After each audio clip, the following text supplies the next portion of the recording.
তারপর তোমার আর আমার পুরো লাইফ সেট। কিন্তু এতে তো অনেক সময় লাগবে। লাগুক, তাতে কি হয়েছে? একবার টাকাটা হাতে চলে আসুক, তারপর মার মেয়েকে এমন ভাবে বাড়ি থেকে বার করবো না, সারা জীবনে বাড়িতে ঢুকতে দেবো না। এ কি, তুই এখানে কি করছিস? তোকে বলেছিলাম না ওই ঘরটা পরিষ্কার করে রাখতে? তুই কাজগুলো ফেলে রেখে এখানে কি করছিস শুনি? বাবা, তুমি কিন্তু একদম ঠিক করছো না। মা তোমাকে খুব ভালোবাসে। প্লিজ বাবা, তুমি মাকে এইভাবে ঠকিও না। আরে রে, আমার সোনামাটা কত বড় বড় কথা শিখে গেছে। তোমার মায়ের সাথে আমি কি করব না সেটা এখন আমাকে তোমার কাছ থেকে শিখতে হবে?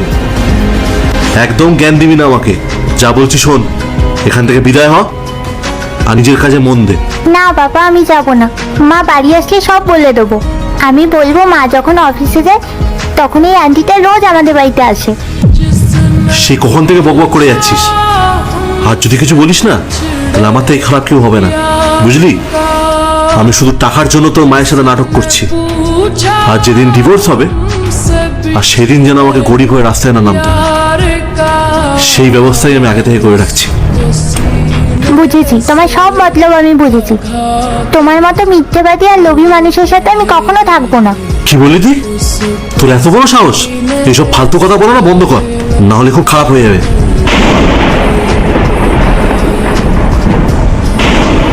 খবরদার ইন্দ্র। এরপর কি হলো সেটা দেখার আগে এই দুটি ছবির মধ্যে যে কোনো একটি ছবিকে ভালোবাসলে ভিডিওতে লাইক করে চ্যানেলটি সাবস্ক্রাইব করে দাও। আর যদি না করো তাহলে আমি বুঝবো তোমরা ছবি দুটোকে ভালোবাসো না। আর কমেন্টে লিখে যাও আমিন। ঋতিকার ওপর তুমি একদম চিল্লাবে না। আমার আড়ালে তোমার যা যা করার তা তো তুমি করেই ফেলেছো। এখন আমার মেয়ের প্রতি তুমি একদম বিরক্ত দেখাবে না। পায়েল, তুমি এখানে? আসলে আমি এখানে। চুপ কর ইন্দ্র। আমি তোমার মুখ থেকে আর একটা কথাও শুনতে চাই না। আমি যদি আগে জানতাম না যে তুমি এত বড় একটা নোংরা মানুষ, তাহলে আমি কোনো দিনই আমার মেয়ের বাবা হিসেবে তোমাকে চুজ করতাম না। তুমি নিজের স্বার্থের জন্য ঋতিকাকে অস্বীকার করলে। আমি ভাবতেও পারছি না ইন্দ্র যে আমি তোমার মতন একটা মানুষকে ভালোবেসেছিলাম। তুমি এসব কি সত্যি ভাবছো? আরে না, আমি তোমায় বলেছিলাম না ওর অভিনয়ের কত শখ। আমি নতুন কিছু একটা করতে চেয়েছিলাম। আর ও তো আমার বন্ধু, অ্যাক্টিং ইনস্টিটিউটে পরিচয়। ও দারুণ অভিনয় করে। আমরা এই জাস্ট একটা সিনেমায় অভিনয় করছিলাম। আর সেই সময় ঋতিকা চলে এলো, আর ওকে নিয়ে ইম্প্রোভাইজ করছিলাম। তা বলো, কেমন লাগলো আমাদের অভিনয়? একদম রিয়েল মনে হচ্ছিল না? অভিনয় তো সত্যি